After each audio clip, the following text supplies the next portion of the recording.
Number 28 ఐదవ భాగము.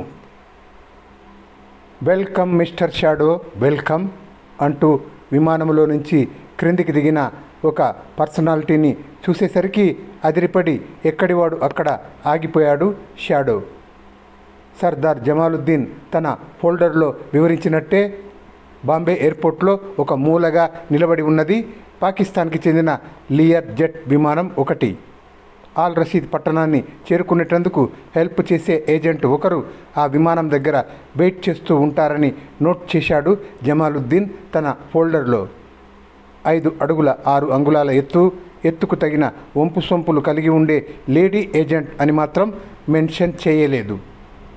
ఒకసారి చూస్తే మళ్ళీ మళ్ళీ చూడాలి అనిపించేటంత అందంగా ఉన్న ఆ ఏజెంట్ ముఖం మీద నుంచి చూపుల్ని తిప్పకుండా అలాగే నిలుచుండిపోయిన షాడోని గమనించి పకాపకా నవ్వింది ఆ ముద్దు గుమ్మ. ఐయామ్ బ్యాన్సీ. ఏదో ఒక విధంగా నిన్ను అంతమొందించడానికి ప్రయత్నించే స్పెషల్ బ్రాంచ్లో ఒక డిటెక్టివ్ని చకచక ముందుకు వస్తూ నిర్మోహమాటంగా చెప్పింది. ఇప్పుడు మాత్రం ముంచుకుపోయింది ఏముంది? విమానం గాలిలో లేచిన తర్వాత పైలట్కి చిన్న సైగ చేస్తే పని పూర్తి అయిపోతుంది కదా, నవ్వుతూనే అన్నాడు షాడో. ఒక్కసారిగా మాయమైపోయింది బ్యాన్సీ ముఖాన్ని కాంతివంతం చేస్తున్న చిరునవ్వు. జమాలుద్దీన్ ఆర్డర్స్కి వ్యతిరేకంగా నేను ఏదైనా చేస్తే ఇక ఇంటికి తిరిగి పోవాల్సిన అవసరం లేదు మిస్టర్ షాడో. నీతో పాటు ఖతమైపోవటమే చాలా బెటర్ అంటూ చనువుగా అతని చేతిని పట్టుకొని విమానం దగ్గరికి లాగింది. 4 వ్యక్తులు మాత్రమే కూర్చోవటానికి వీలున్న అతి చిన్నది ఆ విమానము. అతి వేగంగా ఆల్ రషీద్ పట్టణానికి అతన్ని చేర్చగల శక్తి కలిగి ఉన్నటువంటిది. అందులో ప్రయాణం చేయటం చాలా సుఖంగా ఉంటుందన్న విషయాన్ని జ్ఞప్తికి తెచ్చుకుంటూ ముందుకు అడుగు వేయబోయి ఎక్కడివాడు అక్కడ ఆగిపోయాడు shadow. What happened mister shadow, what is the problem? ఆశ్చర్యంగా చూస్తూ అడిగింది బ్యాన్సీ. అనుక్షణం ప్రమాదాలతో తలపట్లు పడుతూ బ్రతికే తనకు సామాన్యులు ఎవరికీ అలవడని అతీంద్రియ శక్తి ఒకటి అలవడిందని, అది ఇప్పుడు ఎందుకో అదే పనిగా హెచ్చరికల్ని అందిస్తుందని ఆమెకు చెప్పలేదు షాడో. విమానాన్ని ఒకసారి చెక్ చేయించు బేబీ. అన్ని వసతులు సరైన ఆర్డర్లో ఉన్నాయో లేవో గట్టిగా గమనించు. ఒక్క అడుగు వెనక్కి వేసి ప్యాంటు జేబులో నుంచి సిగరెట్ ప్యాకెట్ని బయటికి తీస్తూ అన్నాడు. ఆశ్చర్యంగా చూసి అంతలోనే పెద్దగా నవ్వేసింది బ్యాన్సీ. నిన్ను అంతమొందించడానికి అహర్నిశలు ప్రయత్నాలు చేసే స్పెషల్ బ్రాంచ్ నుంచి వచ్చానని చెప్పటం వల్ల నీవు అనుమానపడుతున్నావు. నీ గురించి నేను విన్న కథలకి నీ ప్రవర్తనకు సంబంధం ఉన్నట్లు కనిపించటం లేదు నవ్వుతూనే వెక్కిరించింది. సిగరెట్ పొగల్ని రింగులుగా వదులుతూ అలాగే నిలబడిపోయాడు షాడో. ఒక్క అంగుళం కూడా ముందుకు జరగలేదు. బ్యాన్సీ ముఖం మీది నవ్వు మటుమాయం అయిపోయింది. అతను నిజంగానే అనుమానపడుతున్నట్లు అవగతం అయ్యేసరికి ముఖం కాంతిని కోల్పోయింది. మా దేశం నుంచి బయలుదేరిన క్షణం నుంచి విమానంలోనే ఉన్నాను నేను. నాకు తెలియకుండా ఈ విమానంలోకి ఎవరూ రాలేదు. అనవసరమైన అనుమానాలతో మనసును కష్టపెట్టుకోకుండా లోపలికి రా మిస్టర్ షాడో. ఇప్పటికే 2 గంటలు ఆలస్యమైంది మనం బయలుదేరవలసిన షెడ్యూల్కి అంటూ వెనుతిరిగి విమానంలోకి ప్రవేశించింది. చివరి కంట కాలిన సిగరెట్ని క్రిందికి వదిలి బూటు కాలితో నలుపుతూ అలాగే నిలబడ్డాడు షాడో. బాంబుల వంటి ప్రేలుడు పదార్థాలు కానీ ఏవైనా విమానంలో అమర్చి ఉంటే వెంటనే వాటి గుట్టును రట్టు చేసే ఎలక్ట్రానిక్ పరికరాన్ని ఒకదాన్ని తీసుకొని విమానాన్ని అంతా క్షుణ్ణంగా పరిశీలించి వచ్చింది బ్యాన్సీ. It is quite safe mister Shadow, you can enter with confidence కూల్గా షాడోను హెచ్చరించింది. భుజం మీద ఉన్న ఎయిర్ బ్యాగ్ని విమానంలోకి విసిరి తాపీగా లోపలికి పోయాడు షాడో. ఎదురుగా అగుపించిన మెత్తటి సీట్లో కూర్చుంటూ తల ఊపాడు. వెంటనే మూసుకున్నాయి ఎంట్రన్స్ తలుపులు. కంట్రోలింగ్ టవర్ అధికారుల దగ్గర పర్మిషన్ తీసుకొని విమానాన్ని ముందుకు కదిలించాడు పైలట్.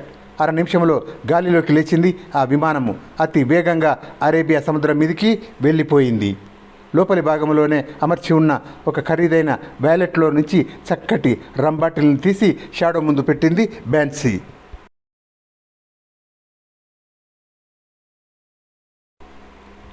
నువ్వు ఈ డ్రింక్ను బాగా లైక్ చేస్తావని నాకు హెచ్చరిక చేయబడింది. మన ప్రయాణం పూర్తి అయ్యే లోపుగా నువ్వు ఈ బాటిల్ని ఫినిష్ చేయవచ్చు అంటూ ఒక గ్లాసును కూడా అందించింది. బ్యాటిల్ని అలాగే ఎత్తి పెదవులకు ఆనించుకోవాలనే కోరికను అతి ప్రయత్నం మీద అదుముకుంటూ సీటు వెనక్కి వాలి కూర్చున్నాడు షాడో. జమాలుద్దీన్ సప్లై చేసిన ఫోల్డర్లోని విశేషాల్ని మననం చేసుకోవటం మొదలుపెట్టింది అతని అంతరంగం. 10 లక్షలకు పైబడిన జనాభాను కలిగి ఉండే పట్టణం ఆ ఆల్ రషీద్ సిటీ. ఆయిల్తో పాటు గతంలో అక్కడ బంగారము, వెండి మొదలైనవి కూడా లభించేవట. వాటి కోసం తవ్విన పెద్ద పెద్ద గోతులతో నిండి ఉంటుంది పట్టణమంతా. క్షణం కూడా ఏమరిపాటుగా ఉండకుండా 24 గంటలు అలర్ట్గా ఉంటారు అక్కడి పోలీసులు. వారికి తెలియకుండా పరాయి మనిషి ఎవరు ఆ పట్టణంలోకి ప్రవేశించలేరు. పాకిస్తాన్ ప్రభుత్వం పంపించిన ఏజెంట్లు ఆ అధికారుల్ని కలుసుకున్నారు. వారి సహాయ సహకారాలతో సిటీనంతా ఒకసారి గాలించి చూశారు. గాలిలో కరిగినట్లు మాయం అయిపోయారు కరీం ఖాన్.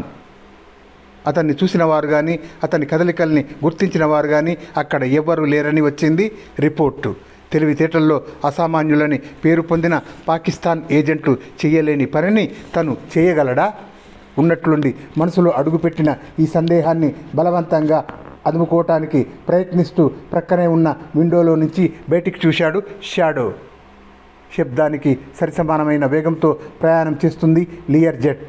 అరేబియా సముద్రాన్ని దాటి పర్షియన్ గల్ఫ్లోకి మరో గంటలో అడుగు పెట్టడానికి సిద్ధమవుతున్నది.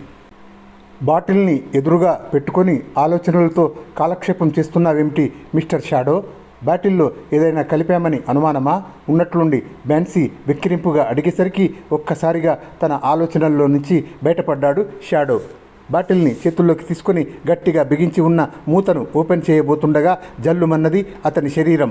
సూదుల మాదిరి నిఠారుగా నిల్చున్నాయి మెడమీది వెంట్రుకలు. కంటికి కనిపించని ప్రమాదం ఏదో అతి వేగంగా వచ్చి మీద పడబోతున్నదని అతని సిక్స్త్ సెన్స్ అదే పనిగా చేయటం మొదలుపెట్టిన హెచ్చరికలు అవి. చేతుల్లో ఉన్న బాటిల్ని చటుక్కున క్రింద పెట్టేసి అమాంతంగా సీట్లో నుంచి లేచాడు shadow. What is it mister shadow, what happened? ఆశ్చర్యంగా అడుగుతూ తను కూడా సీట్లో నుంచి లేచింది బ్యాన్సీ. ఆ మాటలు తనకు వినబడినట్లే 2 అంగాల్లో పైలట్ క్యాబిన్ దగ్గరికి వెళ్ళిపోయాడు షాడో. భుజంతో తలుపును బలంగా కొట్టి లోపలికి తొంగి చూశాడు. అప్పటికే సర్వనాశనం అయిపోయి ఉన్నాయి విమానాన్ని కంట్రోల్ చేసే పరికరాలు అన్నీ. ఎంత ఎత్తు నుంచి అయినా సురక్షితంగా క్రిందికి దూకేందుకు ఉపయోగపడే పారాచూట్ కిట్ని భుజాలకు తగిలించుకొని ఒక ప్రక్కగా ఉన్న ఎమర్జెన్సీ ఎగ్జిట్ని ఓపెన్ చేస్తున్నాడు పైలట్. క్యాబిన్లోకి తొంగి చూసిన షాడోని గమనించి వికృతంగా నవ్వాడు అతను. Good bye mister shadow, have a good time అంటూ అమాంతంగా ఎగ్జిట్లో నుంచి బయటికి దూకేశాడు. అదే సమయంలో ఎటువంటి హెచ్చరిక లేకుండా ఒక పల్టీ కొట్టింది విమానం. ఎంత ప్రయత్నించినా బ్యాలెన్స్ని నిలబెట్టుకోవడం అసాధ్యమై సర్వనాశనం అయిపోయిన కంట్రోలింగ్ ప్యానెల్ మీద పడిపోయాడు షాడో. తలకు బలమైన దెబ్బ తగలడంతో కనులు బయర్లు క్రమ్మి నిస్తేజంగా ఉండిపోయాడు. తిరిగి మామూలు మనిషి అయ్యేసరికి అతని భుజాల్ని పట్టుకొని చెవులు చిల్లులు పడిపోయేటట్లు అరుస్తున్న బ్యాన్సీ అగుపించింది. మన విమానం సముద్రంలో పడిపోబోతున్నది. Get up mister Shadow, please get up అంటూ గోలగోల చేసేస్తున్నది. ముందుగానే ఆలోచించి నీట్గా ఏర్పాటు చేసిన పథకం కావటం వల్ల పైలట్ ఉపయోగించిన పారాచూట్స్ వంటివి మరికొన్ని విమానంలో ఉండవని షాడోకి తెలుసు. 20,000 అడుగుల ఎత్తులో ఎగురుతుంది విమానం. అక్కడి నుంచి సముద్రంలో పడటం అంటూ జరిగితే ఆ అదటుకు మట్టికుండ మాదిరి ముక్కలు ముక్కలు అయిపోతుంది ఏ వస్తువు అయినా. నమ్మకంగా విమానంలోకి రప్పించి అనుమానం కలగని విధంగా నా ప్రాణాలు తీయటానికి ప్లాన్ చేసిన మీ స్పెషల్ బ్రాంచ్ తెలివితేటలకు జోహార్ చేస్తున్నాను అని బ్యాన్సీని వెక్కిరించబోతూ ఆఖరి క్షణంలో ఆ మాటల్ని తనలోనే అదిమేసుకున్నాడు షాడో. పైలట్ ఒక్కడే తప్పించుకున్నాడు. బ్యాన్సీ ఇంకా విమానంలోనే ఉన్నది. తనతో పాటు ఆమె కూడా సముద్రంలో పడి ప్రాణాలు పోగొట్టుకోబోతున్నది. స్పెషల్ బ్రాంచ్ పన్నిన పన్నాగం గురించి ఆమెకు తెలియదా? పడిపోతున్నాం మిస్టర్ షాడో, మనం సముద్రంలో పడిపోబోతున్నాం. ఆందోళన నిండిన కంఠంతో బ్యాన్సీ మరొకసారి బిగ్గరగా అరిచేసరికి అంతం అయిపోయాయి అతని ఆలోచనలు. వద్దు వద్దు అని అనుకుంటూనే ఆమె చేతిని గట్టిగా పట్టుకున్నాడు అతను. పైలట్ ఉపయోగించిన ఎమర్జెన్సీ ఎగ్జిట్లో నుంచి అమాయకంగా క్రిందికి దూకేశాడు. ఖచ్చితంగా 80 సెకండ్ల తర్వాత అతనికి ఎదురు వచ్చింది పెద్ద పెద్ద అలలతో అతి భయంకరంగా అగుపిస్తున్న గల్ఫ్ సముద్రం. చాపచుట్ట మాదిరి నీటి మీద పడితే అప్పటికప్పుడు ప్రాణాలను వదిలేయటం తథ్యమని తెలుసు షాడోకి. ఆఖరి క్షణంలో బ్యాన్సీని కౌగిలించి పట్టుకొని నేర్పుగా పాదాలతో నీటిని తాకాడు. బాణం మాదిరి 100 అడుగులు లోపలికి చొచ్చుకుపోయి 10 క్షణాల తర్వాత పైకి తేలాడు. తేలుతూ ఉండగానే అగుపించింది అతడికి 200 గజాల దూరంలో నీటిని తాకిన జెట్ విమానము. అతను ఊహించిన విధంగానే దారుణమైన శబ్దాలు చేస్తూ ముక్కలైపోయింది అది. చూస్తూ ఉండగానే నీటిలో మునిగిపోయింది. ఆ సమయంలో ఉద్భవించిన పెను అల ఒకటి వేగంగా వచ్చి తమను పూల చెండ్ల మాదిరి 25 అడుగుల ఎత్తుకు ఎగరవేసేసరికి ఉక్కిరి బిక్కిరి అయిపోయింది బెన్సీ. చనిపోతున్నాను, నేను ప్రాణాలను కోల్పోతున్నాను అస్పష్టమైన కంఠంతో అంటూ నీటిలో మునిగిపోబోయింది. చెంప పగిలిపోయేటట్లు కొట్టాలన్న కోరికను బలవంతంగా అదుముకుంటూ ఆమెను మరింత గట్టిగా కౌగిలించి పట్టుకున్నాడు షాడో. చీకటి పడేలోపుగా తీరాన్ని చేరుకోవాలన్న పట్టుదలతో బలంగా బారలు వేయటం మొదలుపెట్టాడు. ఉక్కిరి బిక్కిరి అవుతున్న బెన్సీ మూలకంగా అనుకున్నంత వేగంగా సాగలేదు అతడి ప్రయాణం. చీకటి పడిన 4 గంటలకు గాని బండరాళ్లతో నిండి ఉన్న ఒక తీర ప్రదేశాన్ని చేరుకోలేకపోయాడు. ఈ రాత్రికి మనం ఈ బండల మీదే ఉండిపోవాలి, ఇక్కడి నుంచి ఒక్క అడుగు కూడా ముందుకు వేసే ఓపిక నాకు లేదు అంటూ ఒక పెద్ద బండ మీద చతికిల పడబోతూ ఎందుకో ఉలిక్కిపడింది బెన్సీ. సముద్రపు నీటిలో నాని ఉండటం వల్ల అసహ్యకరంగా తయారైన దుస్తుల్ని ఆరబెట్టుకోబోతున్నాడు షాడో.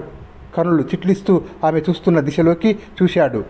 కర్రల్ని, కత్తుల్ని, 1-2 రవ్వల బారు తుపాకుల్ని పట్టుకొని శక్తివంతమైన టార్చ్ లైట్లతో దారి చూసుకుంటూ అటుగా వచ్చేస్తున్నది పెద్ద గుంపు. Something is very wrong here. వాళ్ళు ఎవరో కానీ మనల్ని శత్రువులుగా భావిస్తున్నట్లు అనిపిస్తుంది నాకు సాలోచనగా అంటున్న షాడో వంక విచిత్రంగా చూస్తూ బండరాయి మీద నుంచి క్రిందికి దూకింది బెన్సీ. 10 క్షణాలు కూడా గడవక ముందే యథార్థం అయ్యాయి షాడో మాటలు. చీకటి మాటున మన దేశంలోకి అడుగు పెట్టడానికి చూస్తున్న ఆ విద్రోహుల్ని చంపండి, నరకండి, ఉప్పు పాత్రలో ఊరవేయండి అని కేకలు పెడుతూ దగ్గరలోకి వచ్చేశారు గుంపులోని జనం అందరూ. విమానాన్ని సముద్రంలోకి నెట్టి మన ప్రాణాల్ని తీయాలని అనుకున్న ఆ పైలట్ పనే అయి ఉంటుంది ఇది. పారాచూట్ సహాయంతో వాళ్ళు నివసించే ప్రదేశంలో ల్యాండ్ అయి వాళ్లను రెచ్చగొట్టి ఉంటాడు పండ్ల బిగువున అంటూ షాడో చేతిని పట్టుకొని ప్రక్కకు లాగింది బెన్సీ. ఒక్క అంగుళం కూడా కదలలేదు షాడో. పిరికి వాళ్ళలాగా పారిపోవటం నాకు ఇష్టం లేదు. ధైర్యంగా నిలబడి మనం ఎవరమో వారికి తెలియజేద్దాం, మన నిర్దోషిత్వాన్ని నిరూపించుకుందాం అని అంటూ ఉండగానే చెవులు చిల్లులు పడే శబ్దంతో ప్రేలింది ఒక రవ్వల బారు తుపాకీ. నిప్పు రవ్వల్ని వెదజల్లుతూ బండరాళ్ల మీద పడిన పెల్లెట్స్ని గమనించి మరింత ఆందోళనతో కంపించిపోయింది బెన్సీ. మన నిర్దోషిత్వాన్ని నిరూపించుకోకముందే గాలిలోకి ఎగిరిపోతాయి మన ప్రాణవాయువులు. మునగాడి మాదిరి డైలాగుల్ని వల్లించబోకు మిస్టర్ షాడో. ముందు ఇక్కడి నుండి అవతలికి పారిపోయే మార్గాన్ని చూడు అంటూ తాను ఎంచుకున్న దిశలోకి పరుగు మొదలుపెట్టింది. తనలో తాను నవ్వుకుంటూ ఆమె వెనుకే అడుగులు వేశాడు షాడో. గుంపులో ఉన్న రెండో తుపాకీ గుండెలు జలధరించే శబ్దం చేసే సమయానికి 100 గజాల దూరం వెళ్ళిపోయాడు. తమ చేతికి అందినట్లే అంది చీకట్లలోకి పారిపోతున్న ఆ ఆకారాలు రెండింటినీ చూసి మరింత ఆగ్రహానికి గురి అయ్యారు గుంపులోని జనం.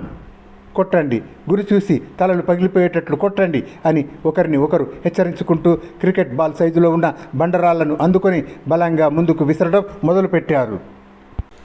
హ్యాండ్ గ్రెనేడ్స్ మాదిరి రివ్వున వచ్చి పడుతున్న ఆ రాళ్ళు తమకు తగిలి తల్లక్రిందులు చేసేయకుండా జాగ్రత్త పడుతూ మరింత వేగంగా పరుగులు తీశారు షాడో, బెన్సీ.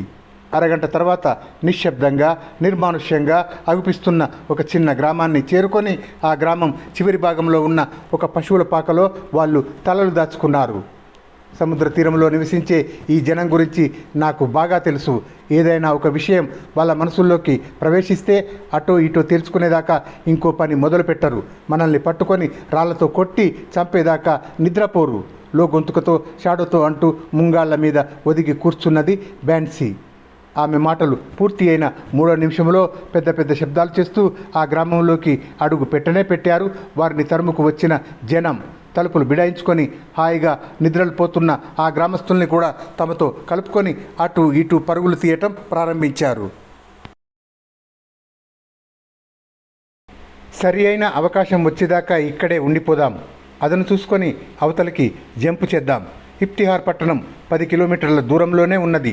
అక్కడికి పోగలిగితే మనల్ని అనుమానించే వాళ్ళు ఎవరూ ఉండరు. తాము తలలు దాచుకున్న ఆ గ్రామం ఎక్కడ ఉన్నదో నక్షత్రాల సహాయంతో అంచనా వేస్తూ లో గొంతుకతో షాడోకి చెప్పింది బెన్సీ. సముద్రంలో దూకటం వల్ల ఎందుకు పనికి రాకుండా పోయిన సిగరెట్ ప్యాకెట్ని అవతలకు విసిరేస్తున్న సమయంలో షాడోకు తెలిసింది తమను ఎవరో పట్టి పట్టి చూస్తున్న విషయం. వేగంగా కొట్టుకోవటం మొదలుపెట్టిన గుండెల్ని చిక్కపట్టుకుంటూ కనులు చిట్లించాడు అతను. తలను ప్రక్కకు తిప్పి పాక లోపలి భాగాన్నంతా కలియజూశాడు. అప్పటికప్పుడు ప్రమాదాన్ని కలిగించే మనుష్యులు ఎవరూ అగుపించలేదు అతనికి. తలను బాగా క్రిందికి వంచి పటకా కత్తుల వంటి కొమ్ముల్ని అతని గుండెలకేసి గురిపెడుతున్న ఒక జెర్సీ ఆవు మాత్రం కనిపించింది. ఇట్స్ ఆల్ రైట్ బేబీ, నీకు అపకారం చేయటానికి కానీ నువ్వు తీసుకునే ఆహారంలో వాటా అడగటానికి కానీ మేము రాలేదు. కాస్తంత ఓపిక పట్టావంటే ఇక్కడి నుంచి వెళ్ళిపోతాం. టేక్ ఇట్ ఈజీ బేబీ లో గొంతుకుతో అంటూ చేతిని ముందుకు చాచి దాని తలను తడమబోయాడు. తాచుపాము మాదిరి బుసపెడుతూ చెంగున గాలిలోకి ఎగిరింది ఆ ఆవు. చటుక్కున చేతిని వెనక్కి లాక్కొని ఎందుకైనా మంచిది అనే ఉద్దేశ్యంతో 2 అడుగులు వెనక్కి వేశాడు షాడో.